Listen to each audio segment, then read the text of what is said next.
welcome to Cinema Convos. This is the show where we bring guests with different tastes in film. I'm your host, Yash, and today I'm here with our special guest, Rishi. And today we are discussing the film The Prestige from 2006, which is directed by Christopher Nolan and stars Christian Bale, Hugh Jackman, Scarlett Johansson, and Michael Caine. And before we get started today, I just wanted to issue a quick spoiler warning. If you haven't seen this movie, I highly recommend watching it first because we're going to get into some major spoiler territory. And with that, I want to get started with our preliminary questions. I wanted to ask you, Rishi, what is your first memory or best memory with this movie? First memory or best memory? Okay. I would say I don't remember the first time I saw this, but I think the second time I saw this movie, like, it really clicked. Like, the first time, it was still really fun to watch, like, really interesting. And I kind of understood what was going on, but the second time, like, when it really clicked and I fully understood, like, the ending of the movie, I think that was, like, I guess you could say, like, the fondest memory of the movie for me. For me, my experience with this movie is kind of interesting because the first time I watched it was on a plane, which is not the recommended format for this movie. It's not ideal. Yeah. And I was fairly young. I was probably like early teens, and it's not like there's anything like it's not like a particularly like graphic movie, but it's just a very complex movie that you have to like kind of have a mature mindset to watch. Yeah, 100%. So complex, but I would say my most memorable moment is when I watched it again like years later and actually like sat down and like watched it attentively. And I'm like, oh, this actually like makes sense now that I like know what's going on. And I feel like it's just a common theme with like a lot of Christopher Nolan films that you have to watch them again to like fully appreciate them, at least for most of them. This is definitely one of them, and this is one I like to watch it again because there are so many hints scattered throughout the movie. And yeah, we'll get into spoilers later, but like the twist in this movie, it's so in your face. And when you realize you missed it the first time you watched it, you're just like, how did I miss this? Like, I was watching this again this week to prepare for this episode with some friends, and the whole time I'm just like, oh my gosh, it's right there. And like no one has said anything. I think one of my friends had it in his mind when he talked about it later after we watched it. But like, it's interesting how like that's kind of the whole concept of illusion, though. Like, it's right in front of you, but you miss it because your attention is somewhere else. Now, you're looking for the secret, but you won't find it. Because, of course, you're not really looking. You don't really want to know. Want to be fooled. So yeah, this movie is interesting. And I think it's most interesting all the times I've watched it after the first time I watched it. Yeah, same thing for me. So like what you talked about with your friend, right? I would genuinely be very surprised if someone actually fully understood the movie on the first go. Like, yeah. I would be very surprised. It's definitely one of those movies that if you want to understand it on the first go, you have to watch it attentively. But it's a movie you genuinely understand more if you know how it ends, like going in. Yeah. It's interesting, right? Because when you have a twist, right, I think ideally what you want is you want there to be a bunch of hints so that whenever you actually get the twist, then it feels like it has a weight to it. Like, it doesn't just feel tacked on, right? But the hints also don't have to be revealing enough to where you understand what's going to happen, right? And like, I don't think I've seen any other movie do it like this well. Like, if you had to compare it to other Christopher Nolan movies, like I'm thinking of like Inception or I'm thinking of Interstellar, right? So in Interstellar, the twist is awesome, but there's so much going on in the movie that distracts from the twist in Interstellar. I don't want to spoil that movie, but like basically in that movie, there's a twist. They do hint it throughout the movie, but there's just so many other like distractions, like when it comes to like all the characters or like the visuals or just random stuff that like it doesn't like it still feels like a really good twist, but this movie is just like all about the twist. Like everything they do in the movie is related to that like twist. So it just feels like it's like a really powerful twist when you actually get it and you actually understand it. Yeah, Interstellar is another film that I watched for a second time recently. It definitely helps a lot. Like, once you know what's going on, it's like, okay, you're able to follow it a little bit more. But yeah, with this movie, we can talk in full depth about this movie. So I guess the twist we're referring to here is the fact that Christian Bale has a twin, right? That's the main twist in the movie. And what's interesting about that is while watching it again, I noticed, Michael Caine's character, the whole movie is like, the only way he can do this trick is if he has a double. And then still somehow Hugh Jackman's character goes to great lengths to like find a way to do it without a double, which is like where the movie enters kind of like science fiction territory. Mm-hmm. And it's interesting because all along he was using a double. And there's many hints throughout this movie that like will tell you that there are two characters like exchanging lives, which is the twist. But there's one scene where they go see the Asian man's magic show with the goldfish, and Christian Bale is immediately like, this man just committed to a harder life for the trick. And I think he's able to predict that so easily is because it's literally what he's doing too. Yeah. You're wrong. It can't be. No, it is. Look at the man. This is the trick. This is the performance. Right here. This is why no one can detect his method. Total devotion to his art. Utter self-sacrifice. It's just so many little things scattered throughout this movie that like you said, every single moment in this movie has to do with a twist. Mm-hmm. And I think it's and like even so, if you remember the end, right, where one of the guys, like who's being played by Christian Bale, right, because they're both twins, one of them goes to take Christian Bale's daughter to the other Christian Bale who's in jail, right? Yeah. I was watching it with my brother, right? And what he pointed out, which I didn't catch, was that like you have the Christian Bale that's out of jail and you have the Christian Bale that's in jail, right? The one out of jail is posing as the servant, right? Or like the butler or whatever his role was. I don't know. Not butler. It's like his partner, kind of. Yeah, kind of like his partner. Yeah. I don't know how to describe the relationship. Yeah, so like that guy who has the beard, right? He was like out of jail. Okay, he is pretending that the daughter is not his daughter. He's pretending that the daughter is the biological daughter of whoever's in jail, right? Right. So like even there, they keep on the facade or like the disguise that like, I'm not actually your dad. The person who's in jail who looks like your dad because he doesn't have any makeup or beard on is your dad. Okay, but actually the person who's out of jail is the dad. And I never caught that. Like my brother had to tell me, and it was crazy because like they even have to hide it from like the daughter. Mm-hmm. Yeah. One thing that's interesting about this movie in terms of just filmmaking is, with a twist like this, you would think they would want to try to hide the face of the Christian Bale in like full makeup and like the beard, but they show his face many times like on camera. And if you know how it ends, you just ask yourself like, how did I not know this is Christian Bale? It looks so much like him.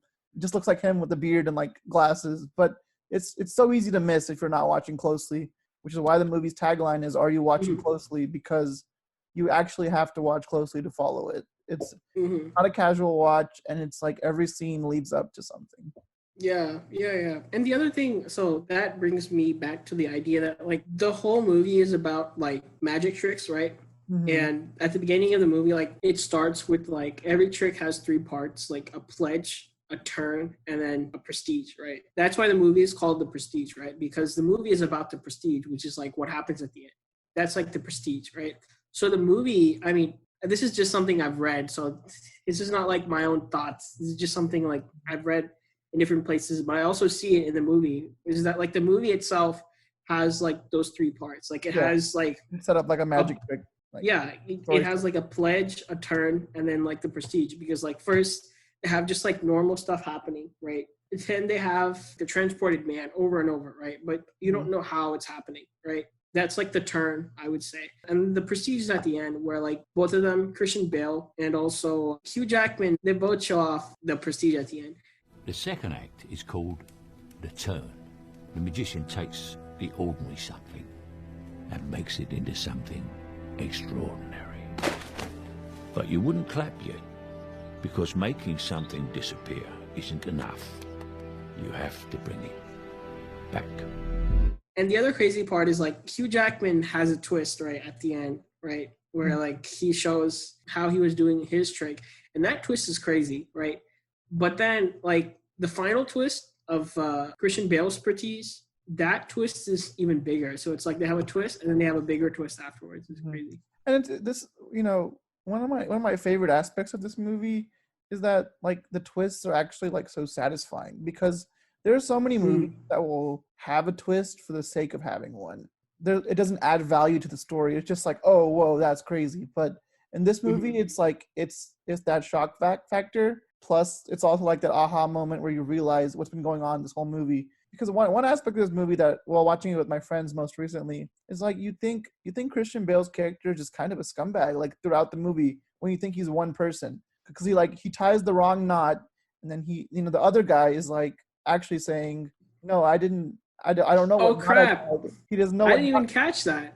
because That's why he tied the wrong knot. Oh my god. one of Okay. them ties the wrong knot, and then Hugh Jackman's wife dies. Then the other Christian Bale confronts Hugh Jackman, and Hugh Jackman asks him, "Which knot did you tie?" And he literally says, "I don't know," because he didn't do it. The other guy did it. And That's crazy. I didn't even know that. like Okay. when watching this movie from the first time, we must have been like, this guy is being such a like jerk. Like he tied the wrong knot, and then he won't even confess like he did it. And then there's another moment where where one of them falls in love with Scarlett Johansson's character, and one of them, is obviously in love with, his wife, the mother of his child. Hmm. And you think he's just like cheating on his wife the whole time.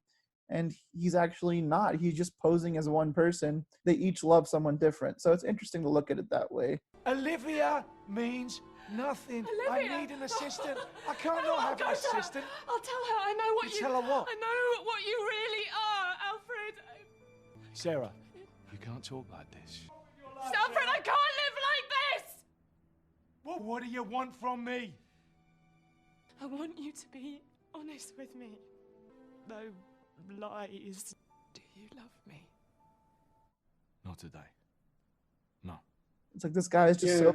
This movie is ultimately like, it's about obsession in perfecting your art. For both of these guys, it's like magic tricks and like showmanship, and their friendship becomes a rivalry because of a small act, but it just escalates so quickly and so much throughout the movie. So I really like this movie for sure. You touched on like the sacrifice, right? And like you have to make sacrifice for the sake of like competition and like perfecting your art and like being the best in your art. Do you think that he was trying to make some sort of statement? Because like if you think about it, like the same concept would apply to anything in real life, right? Mm-hmm. Like I think back to high school, I have some friends who had really, really high GPAs, and from what I heard from them, like it required a lot of sacrifice and it seemed almost pointless to a degree, right? Right. Or like, let's say that you want to do something huge with your life, right? Like you want to become a doctor, or like you want to direct a movie, or like whatever it is, right? You have to make a ton of sacrifice to where maybe you don't spend much time at all with your family or your friends, or like do any of the other things that you enjoy, right? Mm-hmm. And at the end of the day, like maybe you achieve like perfection, but like, is it worth it? So I guess I'm just kind of asking you, like, do you think that he was trying to make a statement of something like that with this movie? I mean, yeah, I could see that. I mean, both of the main characters make sacrifices to absurd degrees. I mean, in my eyes, at least, like Christian Bale is living a double life just to commit to a magic trick. To someone who's not passionate about magic tricks, doesn't make sense to me. But I think it can apply to things that like people will go to great lengths to, I guess, achieve what they're passionate about. So I think he is trying to make a statement in that regard. Tesla built one for another magician. Well, why would you want the same thing? Call it a professional rivalry. Mr. Tesla has built unusual machines for unusual people. But he would never talk about it. I understand discretion. I just want the machine. And like Hugh Jackman's character, quite literally dies every night and then comes back to life. Yeah, it's crazy. Like he doesn't know like if he's gonna survive this trick. If you think about it, it could mess up at any time. But he's so committed to like outdoing his rival. So I don't know. There's definitely a lot of parallels in real life. You can look in the world of like business, or, like technology, and all the like tycoons in those industries and what they're willing to do. You can look at even like political spheres and different things. People are willing to go to great lengths to achieve what they want, regardless of what they believe. Yeah. Moving on to our discussion, I wanted to ask you, Rishi, this movie, clearly it's one of your favorites. So I want to ask you, what are some of your favorite aspects of this movie? So I think by far, like my favorite part at least is the end. And I think we've already talked about this a little bit, but I did just want to add on to it. So I was rewatching this movie with my brother, and he pointed out like at the end, they kind of explain Christian Bale's part, right? And I guess they already previously showed you Hugh Jackman's part, right? Where like how they do the trick, right? And I think the question is whether it was a good idea to actually explain, right? Or just like leave it up to the viewer to understand what was happening. And personally, I really like that it explained it, because if I were to draw a parallel to something else, like it's kind of like maybe I was playing like a game, or I was doing a puzzle or something, right? And I figured out like the puzzle. And then at the end, the puzzle or the game or whatever it is told me like, you got the answer right. You did it correctly. So like whenever they explain it at the end, if you understood it, the explanation is like a validation of your thinking. Mm-hmm. It kind of almost feels like a reward. Yeah. So that's probably my favorite part, like the end where Christian Bale explains everything, and then like they kind of showed how the machine works, right? Because previously they showed like the hats getting duplicated and the cats getting duplicated, the cats in the hats. The hats. Yeah, but at the end, like they have that brief moment, right, where they show the tanks and you don't really know what's in the tank until the very end, where it like pans and then it shows you like a dead Hugh Jackman, and then you realize like, oh my god. So yeah, like those parts are my favorite, like the Christian Bale part, and then like I guess the very end where they show like the tank. Those parts are amazing. Yeah, I mean, I agree with you. I think this movie benefits greatly from explaining everything right at the end, because everything is kind of leading up to that. And it's not a movie where, like some movies that are structured this way, where they're leaving all of the payoff like the last 10, 15 minutes. Yeah. It's sometimes those movies aren't paced well, but I don't feel that with this movie, because this movie is pretty interesting all the way through. Yeah, it's just, it keeps your interest, and it never really gets boring. But I feel like without that, if they had left that open to interpretation, I would have liked the movie a lot less, for sure. The ending is definitely one of the reasons I like this movie so much. It took courage to climb into that machine every night, not knowing if I'd be the man in the box or in the prestige. What it cost me. You didn't see where you are, did you? Yeah, and like I guess what you just said, right? To compare it to some other Nolan movies, right? So if I think of Interstellar, right? At the end, like they kind of explain what's going on, but like you may or may not get it. So it's not as clearly explained as in this movie, right? But I'm thinking like I don't think there's any way that they could explain what was going on in Interstellar with like I think it was like the fifth dimension. I haven't seen that movie in a while. Interstellar has some complex stuff happening near the end that I don't think even I fully understand. But I mean, I'm able to understand it enough to where I'm like, okay, I know what happened, at least, like to some extent.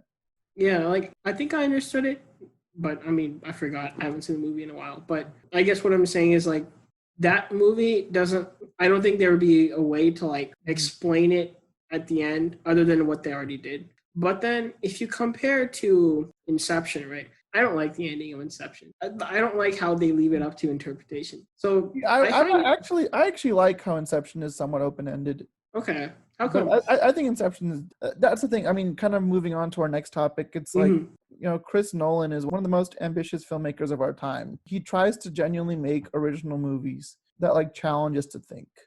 And, I just saw his newest movie, Tenet, and it's very different from his other movies in the way that it's almost trying to be like overly complex. Like in The Prestige, after watching it twice, like attentively, I understand this movie. I feel like almost 100%. But like with Tenet, it's just like I definitely have to watch this movie more than twice. Like this is a lot. But I think The Prestige is also, it's just one of his most well executed movies. Yeah. Of like, acting and like, he creates a world that's very unique, and he's able to incorporate some sci-fi elements without it like taking over the whole movie, like with Tesla's machine and everything. And yeah, for me, I mean, like I guess I wanted to ask you, like, what about Christopher Nolan's style appeals to you? So definitely having like twists at the end helps, right? Like we already talked about this movie, we talked about Interstellar, we talked about like Inception. All those movies had like twists, and the twists were hinted at before. So I definitely like twists in like any sort of story. And like what you talked about earlier, where you said like the twists aren't tacked on, right? Like they're built into the movie. And like I think I've already talked about this, but like I like this movie, I think, more than any other Christopher Nolan movie, because I think the twist is like very like elegantly executed. It's one of my favorite Nolan films as well, which is hard. It's hard to choose because I love so many of his movies. But yeah, it's one of my favorite Nolan films, and it's even one of my like it's in my top 20 or 30 films of like all time. I love The Prestige. You know, there's just, and I think in general with Christopher Nolan, his most straightforward franchise is the Dark Knight trilogy in terms of storytelling. It follows a linear story, but I think for his original films that aren't like based on anything, they're just straight from his mind. There's always a lot to unpack. Basically, like your first time watching the film will not be the same as your second time watching the film, which I really like. It's like the movie can improve over time. And I think that's a very cool quality in all of his films. And one of the things I like about his movies is that he respects the audience. I mean, he expects us to listen and pay attention. You have to catch dialogue and you have to, watch attentively. Yeah, for sure. I just like his take on different concepts and genres, and like he's always doing something new, which I like. Yeah, for sure. He makes very unique and like intriguing movies. I did want to talk a little bit more about something you touched on, where like you said he respects the audience because he expects you to like watch very attentively. And I think that may alienate some people. And I think it may make the movie less accessible, but maybe that's okay. Like, I remember I was trying to show this to someone, and I told them it's like a really great movie. And they were watching for a little bit, and then they just stopped watching, and they were like, nah, this movie is just boring. Like, it's not something that interests me. Like, and then they stopped watching after like 15 minutes, and I'm like, okay. So I think that you have to be in a certain like mood to watch this movie. Yeah. So one time something similar happened to me. I was showing this to my friend, and I think he was watching it pretty casually, and maybe he was just tired, but like by the end of it looked like he was about to fall asleep, and it's just not a movie you can do that. Like, you can't watch it that way. But then that same friend went back and watched the film more attentively down the line, and he liked it a lot more. Yeah. I think it's true for a lot of Christopher Nolan films, especially his more like cerebral ones. Like, it's not always safe for the mainstream audience. Like, yeah, for sure. Nowadays he does a lot more like action blockbusters, but he's genuinely trying to redefine that genre to be more than just like mindless entertainment, which is, I think it's commendable, but it might turn a lot of people off, as you've said. If you're looking just to have like a fun time, I don't think his movies, I would say, are just pure fun. Some of them have fun elements. Like, I think there's a lot of fun to be had with like Inception. That's a great movie, one of my favorites from him. It's just like, again, like it's just the ambitious and like innovative ideas he brings to the screen really shows. Like, this is a movie from 2006 and people still talk about it all the time today. And I feel like down the line, as we get older, it will be a classic. Yeah. And like the other thing too is like, it's possible your friend just fell asleep because the movie is quite long, and like a lot of his movies are quite long. And it's like one of the shorter ones though. It's only 2 hours and 10 minutes. I know, but still, pretty long. I think to be fair to my friend, he was probably like kind of tired that day. It was during the college. Yeah. But it's like the type of movie like you have to be like fully on and like ready to go, ready to like watch closely. Yeah. And like maybe making the movie longer also helps give you more clues, right? Like, I think they could have made the movie 15 to 20 minutes shorter. I don't know if they could make it shorter than that. I don't really think so. But then you would lose 15 to 20 minutes of like clues, right? So maybe I don't think this movie. I mean, for me with movies, it's okay if they're longer if it's justified. And in this movie, I think the length is perfect. It's not dragged out, but it's not too short. It's like a good happy medium. Yeah. Because Christopher Nolan is no stranger to making like 2.5 plus hour movies. Yeah. I mean, So, but again, it all depends on if it benefits the storytelling. I don't mind it. So, kind of bouncing off of what we've been talking about, we've compared this movie to some of Christopher Nolan's other works, but I was wondering if there's any other movie outside of his filmography that gives you the same feeling or has a similar vibe. I don't know why, but what comes to mind is The Hunger Games. I just rewatched that franchise, so I'm curious to hear what you have to say because I can't think of it off the top of my head. Yeah, so I mean, I love those movies as well. I don't think it has the same vibe necessarily, but I think the reason it comes to mind is I feel like every single one of those movies, right? I think it was really good because of twists, right? Like, if I think of Catching Fire starts off with like a twist, right? Like the twist is that the victors have to go back. They have to go back and do the Hunger Games again, right? On this, the third quarter Quell Games, the male and female tributes are to be reaped from the existing pool of victors in each district. No. Regardless of age, state of health, or situation. Or like the third one, Peter gets captured and then you have to get him out of there. And I don't quite remember those movies that well because it's been a while since I've rewatched them. Or like the last one, maybe I'm spoiling too much here, but like the last one, Spoiler alert, where, like, haven't seen the Hunger Games. Katniss ends up killing one person instead of another, and it's Yeah. like a twist. And like the twists there were also like the most satisfying parts to me. And like the movie there was also kind of based around the twist. Maybe less so than this movie because this movie is unique in that like the whole movie is about the twist. Like it's like very laser sharp focused on like the twist, right? In like Hunger Games, Catching Fire, Mockingjay, Part 1, Part 2, like the twist is there. It's still a big part of the movie. Maybe it's not as singularly focused, but like the twists are still really satisfying. So that's probably what comes to mind. Yeah. Interesting how you bring up how movie twists can be satisfying because I think out of all the filmmakers I know about, I feel like out of all of them, M. Night Shyamalan is known for twists more than anyone else. Sometimes a twist is just that it's a bad movie, but nowadays we don't know. What a twist! I mean, I respect him a lot. I think he's similar to Nolan in the way that he also makes original movies. He explores like new ideas that, you know, that come from his own mind. And I've liked some of his movies. I've hated some of them, but you know, most of his movies is like when you watch a Shyamalan film, most people know they're expecting a twist because that's what he's known for. They expect the twist to come out of left field.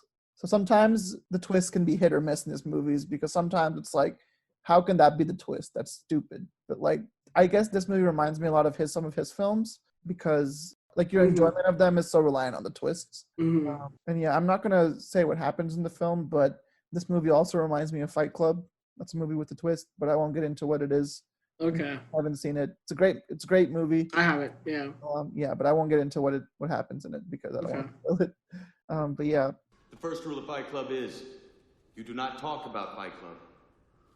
The second rule of Fight Club is you do not talk about Fight Club. So yeah, I know we've talked about some themes of obsession in this movie, but I was wondering if there are any other themes that you personally found to be profound in this movie. I can think of one more, which they bring up over and over again in the movie, and I think it has maybe some application in real life as well. Like it's somewhat symbolic in a way. So they talk about like, they say like, no one cares about the secret. They care about like the trick, or like if you were to translate that to real life, it would be like, no one cares about like what's like behind the scenes. Like, yeah, behind the scenes, right? So like no one cares like how much effort you put into something or maybe how much you had to sacrifice, right? What they care about is like the result, right? So maybe, I don't know, like one parallel is like you think of like Amazon, right? So Amazon's like a great service, right? But behind the scenes, maybe like, yeah, like maybe like what's going on behind the scenes isn't that great, right? Like if you think of Amazon, right? Or like maybe like you can even think about this movie, right? Like maybe this movie is really great, right? But maybe behind the scenes, like they had to sacrifice like a lot and do a lot and take a lot of time and effort and stuff to make the movie, right? So that's another theme, right? It's interesting you bring that up because if I really think about it, I don't think either of the main characters in this movie are particularly likable. I mean, they go to such great extents. They're very charismatic and like they're fun to watch, but do I want to see either of them succeed? Like, not really. Like they're kind of bad people in terms of like how far they're willing to go. And I don't know. It's interesting. It's you know, a movie doesn't have to have likable characters to be good. There's so many great movies about like terrible people. And, you know, I can name a whole list probably, but yeah, this movie definitely gets into the idea that if you know how a magic trick is done, you're going to be like, well, that's obvious. But if you don't know, it's like, oh, how do they do that? That's it, Cutter? He simply disappears? That's not a trick. But he has to come back. There has to be a prestige. Exactly. Pardon me. It's very rare to see real magic. But you'll have to dress it up a little. Disguise it. Give them enough reason to doubt it. The intrigue of not knowing is, I guess, very like psychological. It's like, yeah, but the thing you talked about where you said like they're not that likable. I'm not gonna say like I like the characters a lot, but I also don't really hate them that much, like, Yeah. because I mean, they're fascinating characters. I'm not saying that Mhm. they're not interesting, but Yeah. sometimes they can be a bit much. I don't know. They're pretty extra.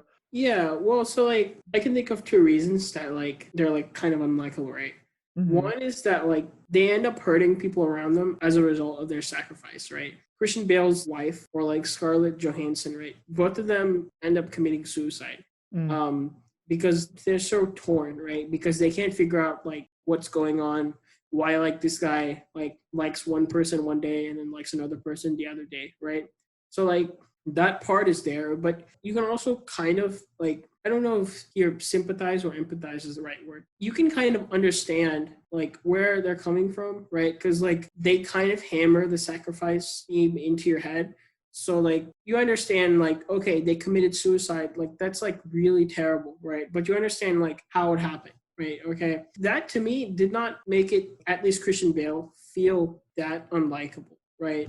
Mm. Because like I knew there was a reason for it, right? And like the other thing is their competition and like rivalry with each other, right? Mhm. And that really makes them go to great extremes, right? Like when Christian Bale gets shot in the hand, right? Yeah. Or like when Christian Bale goes and sabotages Hugh Jackman's like trick where he does like the bird trick, but he doesn't kill the bird, right? Stuff Right. like that. So Mhm. that stuff really sucks.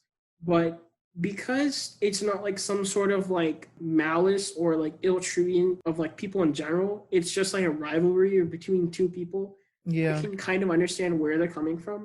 And Yeah. so for that reason, to me, it doesn't make me feel like the characters are that unlike.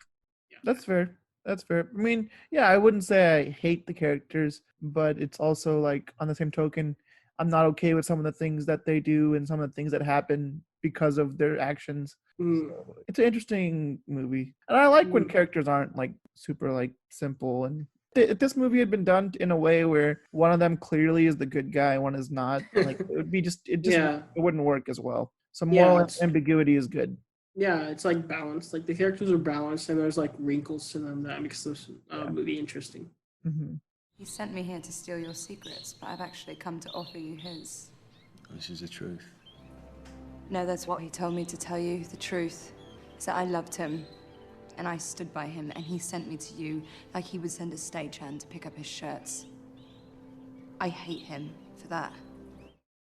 Yeah, I mean, we've talked a lot about the characters in this movie, and I wanted to ask you, Rishi, if do you consider yourself a big fan of any of the actors in this movie? I don't know. Typically when I watch movies, I generally don't like find myself to be favoring one actor over another necessarily. It just goes movie by movie. Although I would say like for both of the main characters, Hugh Jackman and Christian Bale, I have seen a lot of movies where they do really good work. So I guess like if I had to, I would say both of those are really good actors. I think they're both really good actors as well, really committed to their craft. And Hugh Jackman can he can sing really well. Like they can make a musical version of this movie if they wanted to. Nah, man. All They jokes. can make an Indian soap opera version. I would actually definitely watch that. That would be amazing. Cool. Yeah, I mean, also I like Scarlett Johansson. Michael Caine is in like every Christopher Nolan movie ever. Yeah. Some men aren't looking for anything logical, like money. They can't be bought, bullied, reasoned, or negotiated with. Some men just want to watch the world burn. But one thing that's interesting, I don't remember who the reviewer was, but I was watching a review for Tenet, and he said the star of this movie above everyone else is Christopher Nolan. And I feel like in all of his movies, like Chris Nolan's the star because he's the guy who's putting everything together. He's Like, a mastermind. The Yeah. actors can do a great job, but he's still the guy behind the wheel. He's the reason we go see it in the theater, you know? Yeah, it's like Perspective. it's kind of like Christopher Nolan is playing a game of chess, and we're just watching the pieces, and the characters are just the pieces, right? But Christopher Nolan's the one making the moves. So one aspect of Christopher Nolan films that I generally really like is the score. And in this movie, I'm pretty certain that Hans Zimmer did not do the score because most of his movies, it's just Hans Zimmer, doing what he's great at. But I wanted to ask you, do you feel like the score or music in this movie add to its overall effect? So it's interesting, right? I'm the type of person where I really like scores from movies and video games, and I'll listen to them in my free time, right? Right. And that's especially true when the score is like really like bombastic or It's true for a lot of Nolan's films, but not. I wouldn't say necessarily this one. yeah, like what comes to mind is like Interstellar, right? Like the score there is really nice, right? Or like if you were to talk about like a non-Nolan movie, maybe like The Social Network has like a really good score, Yeah, fantastic right? score. Yeah. Here, the interesting thing is that like I don't notice the score like at all, but it's definitely there. And Nothing maybe really that like stands out about it. It's just like a pretty like standard score, at least in my opinion. I don't know. It's very yeah, subtle like and in the background. It's not. It's not at the forefront like other movies. yeah, and like I didn't have any problems with the score, right? Right. If your score kind of melds and blends in with the movie to where you don't notice it, then maybe that's fine. The thing though is like score can heighten like the tension in scenes in like different movies, right? But I kind of feel like that is maybe more applicable to movies where there's a lot of like action or visuals going on, right?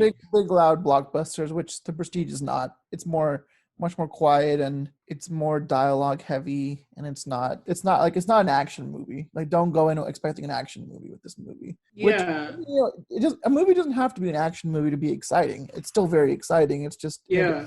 yeah, it's a good score. It doesn't take away from it, but I think it's interesting because compared to a lot of other Nolan's other movies, the score is just kind of in the background. It's not much that stands out about it. And maybe that's very fitting, right? Because like if the score was louder, then like maybe Might have that been would distract too much, right? You don't want the score to be so loud that like the dialogue gets lost either. You don't want it to be like tinnitus for some people. Tenet's a whole other beast. I have to watch it at least 20 more times before doing a podcast about it. 20 more times, man. Exaggeration. Nah, man. Maybe just one time with subtitles. To be honest. Yeah. So how do we get enough firepower through the perimeter to trigger the lockdown procedure? Like all of the Freeport? You got something. Not gonna like it. You want to crash a plane? But not from the air. Not so dramatic. I would have run a jet off the taxiway, breach the rear wall, and start firing. Well, how big a plane? That part is a little dramatic. Yeah, but like, it's one thing that's interesting about Christopher Nolan's films is audiences, like there's a cult following, and I'm part of that following. Like we love Christopher Nolan, everything he does, but there's always some form of discrepancy in like who likes the movie more, whether it's the critics or audiences. Uh-huh. And with The Prestige, critics liked it okay. They gave it solid scores, but compared to how much the audiences loved it, it's much lower. So I'm curious on your thoughts, because for me, this movie lives up to the hype for the audiences for me because I love this movie. But do you think this movie gets the hype it deserves? Or I think the only reason it doesn't get the hype it deserves is because I feel like not as many people have seen it compared to other Nolan films. And it was kind of under the radar when it came out, as far as I know. Okay, so wait. So you're saying that critics like thought it was good, but their rating was lower than the audience score? I'll give you some numbers to help you. On Metacritic, which is like an average for all critics, it has a 66 out of 100. On Rotten Tomatoes, it only has a 76%, which is it's still fresh. It's good, right? But then on IMDb, which is more of the audience score, it has over 1 million votes, and it has an 8.5 out of 10, and is ranked, which is really good. Ranks number 47 on all-time best movies. Yeah. So I think it's interesting to discuss, one thing I've noticed about movies is there are some movies that don't resonate with critics when they first come out, and critics have to, it's their job to write a review as soon as it comes out. And then sometimes the movie becomes a classic 10 years later. I brought it up earlier for a different reason, but something similar happened to Fight Club. Its critical reviews are not that great, but over the last few decades, it's become a classic. So maybe I think some movies you just need more time to let them resonate with you, I guess.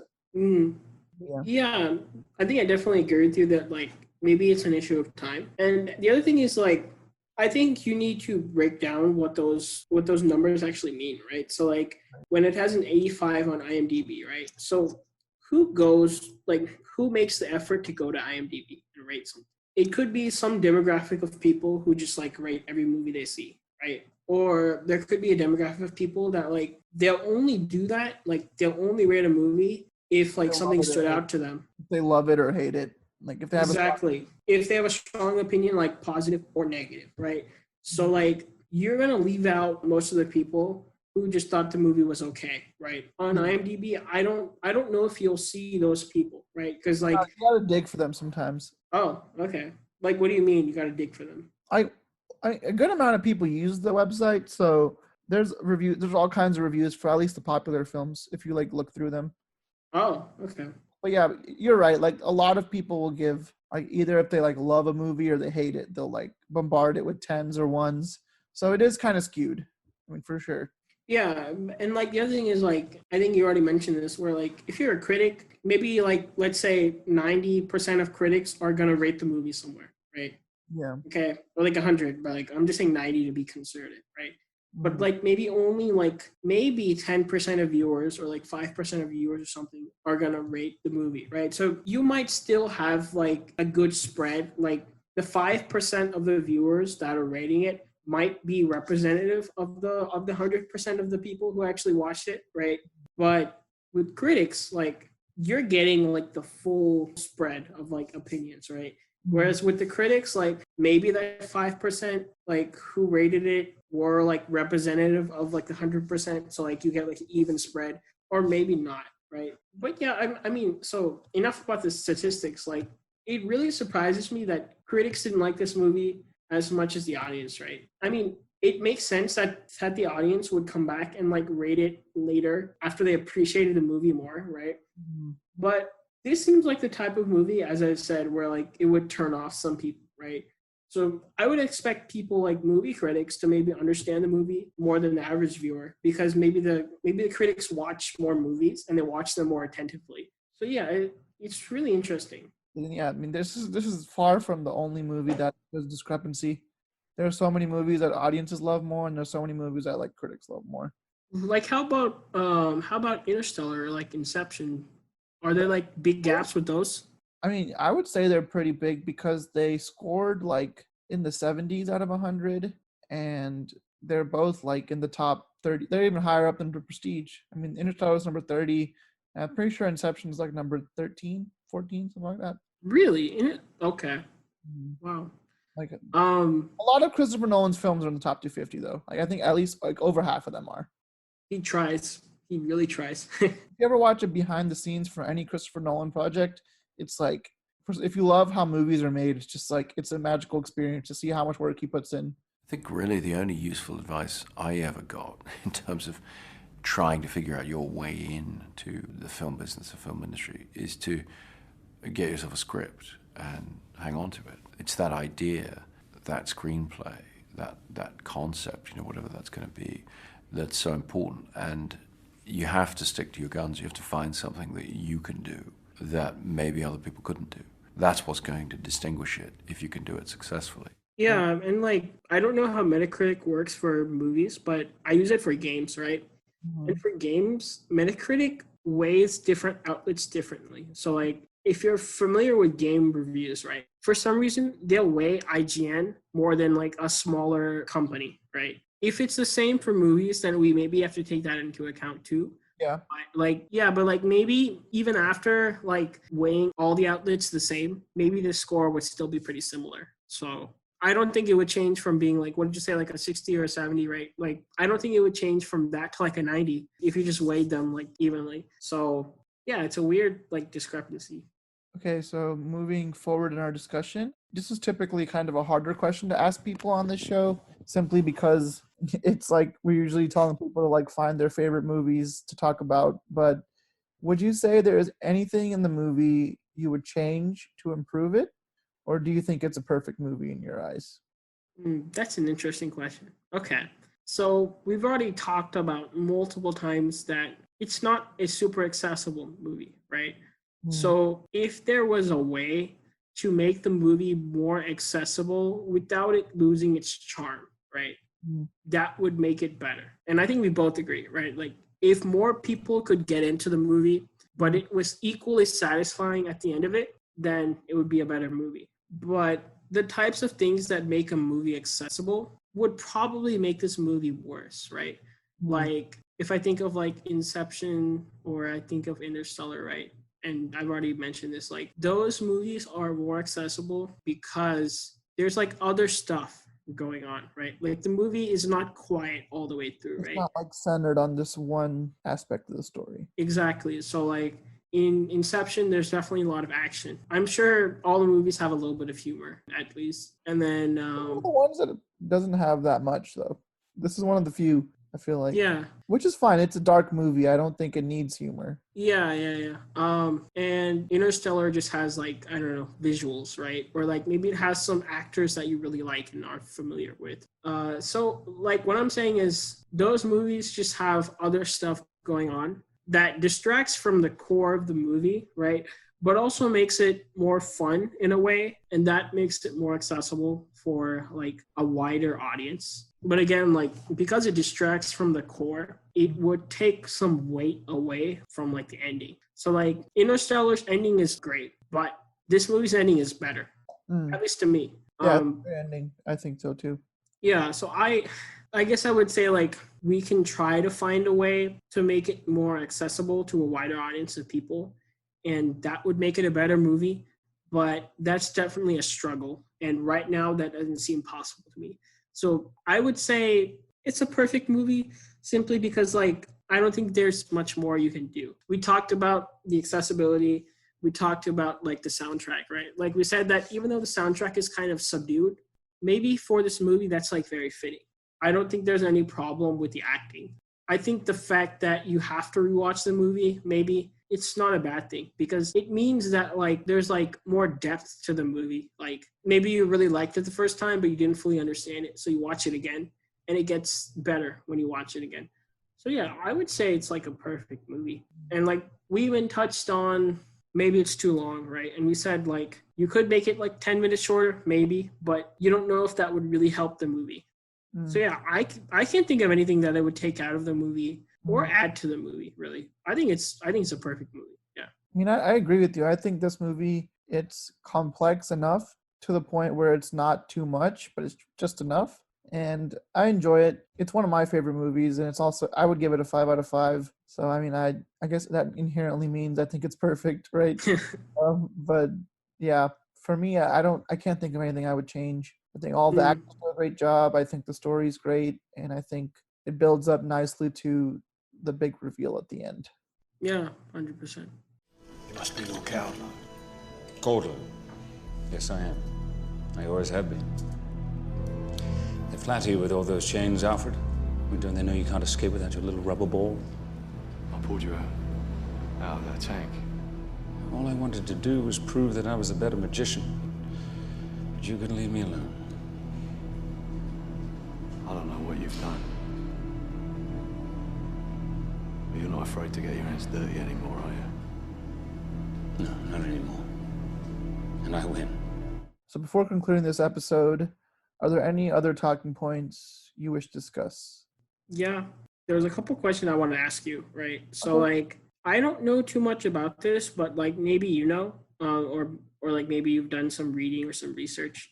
Do you know what impact this had on Nolan's career? Like, was he already big when he made this movie, or was he small and this made him like bigger, like put him on the map? So this was his 4th feature film, and it was the one he made right after Batman Begins, which was a huge success.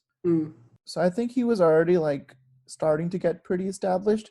I don't remember because it was 2006, and at that point in time, I probably didn't even know who Christopher Nolan was. But in the film scene, he had made a few very successful films. I would say he was like rising to get to where he is today.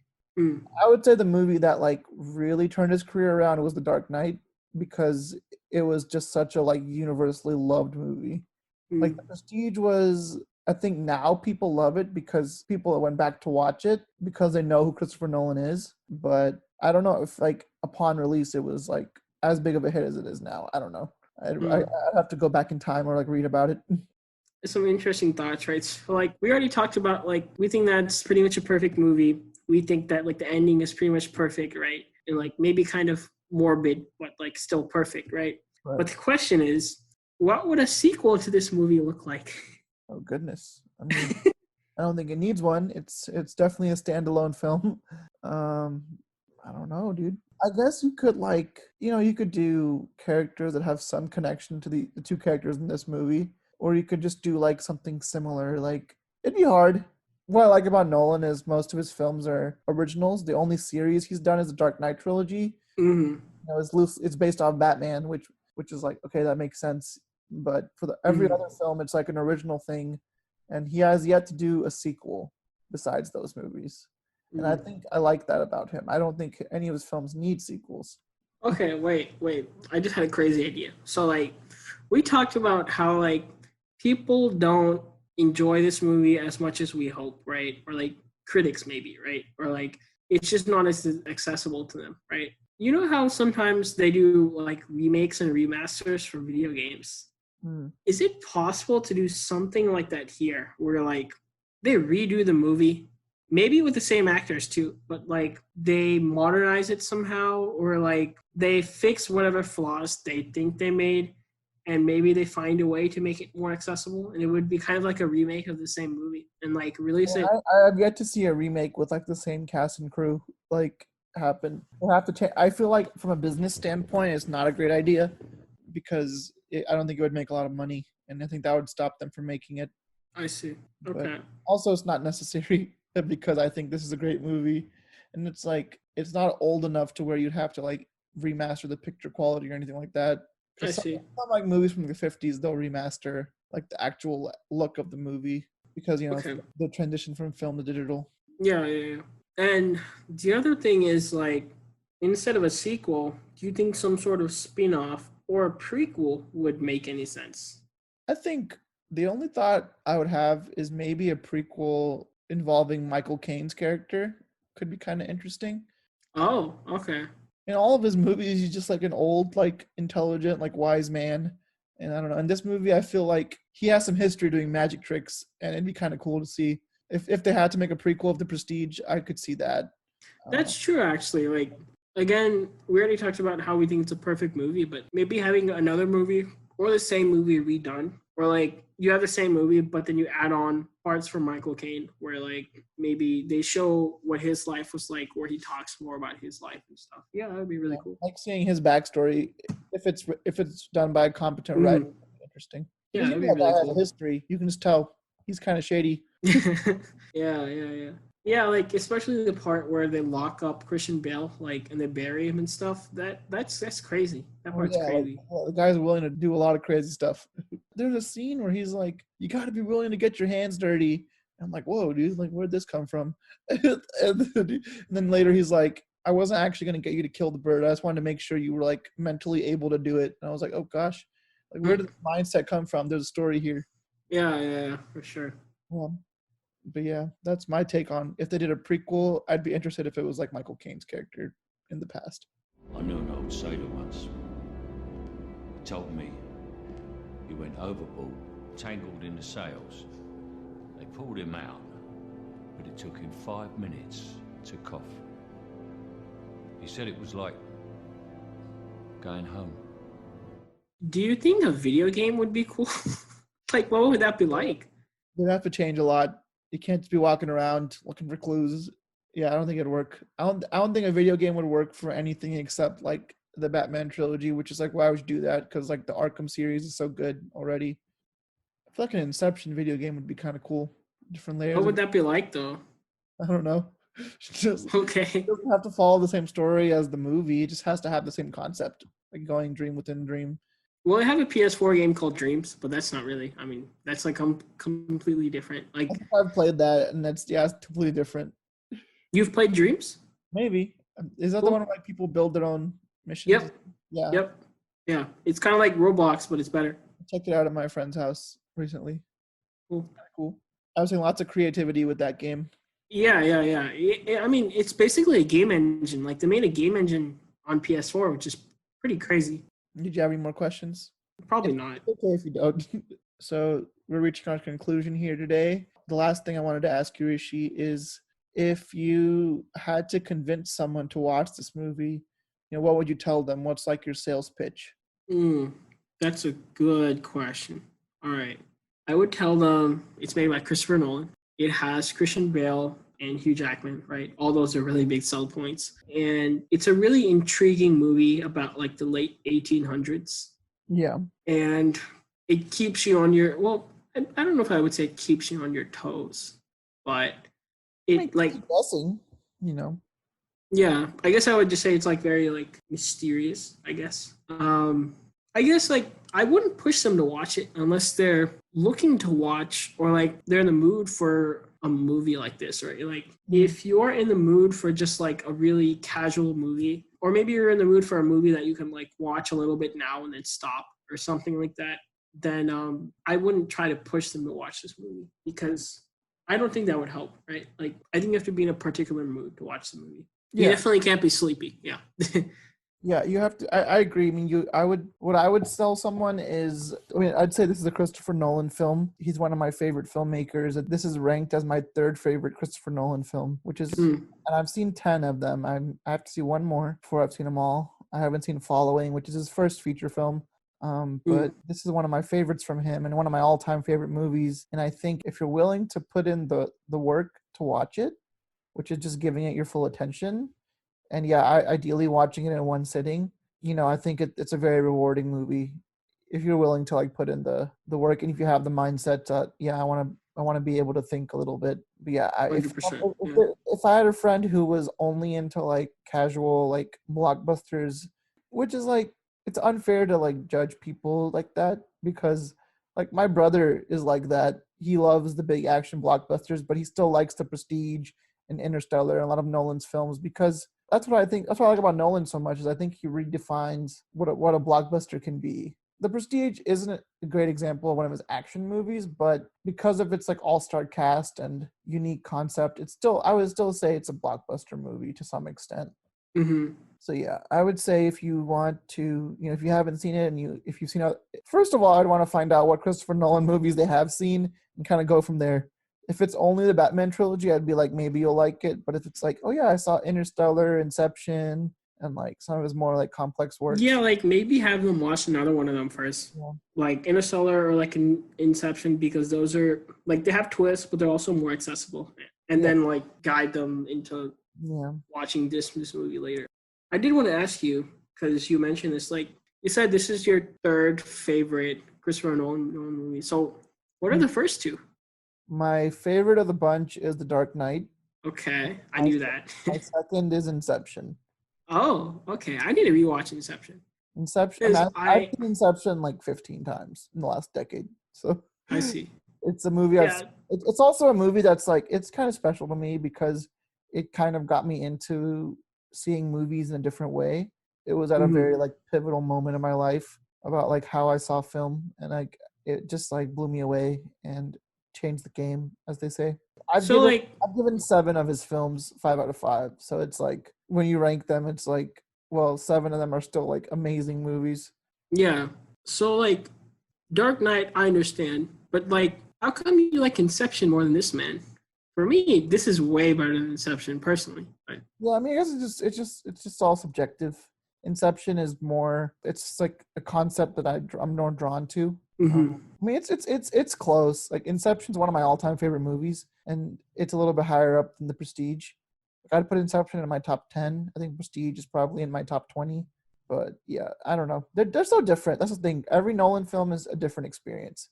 So some people will gravitate to it more, and some people might be kind of turned off by it. Like I don't expect anyone to have the same rankings for Nolan's films. Yeah, it's a crazy movie, man. Yeah, The Prestige is an insane movie. It's worth watching. Every magic trick has a third act.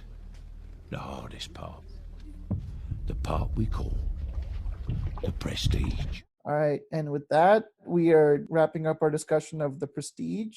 Thanks to all of you for listening, and thanks to Rishi for joining us today. And thank you for having me, man. Yeah, for sure, man. And from all of us at Cinema Convos, thanks again. We hope you tune in next time.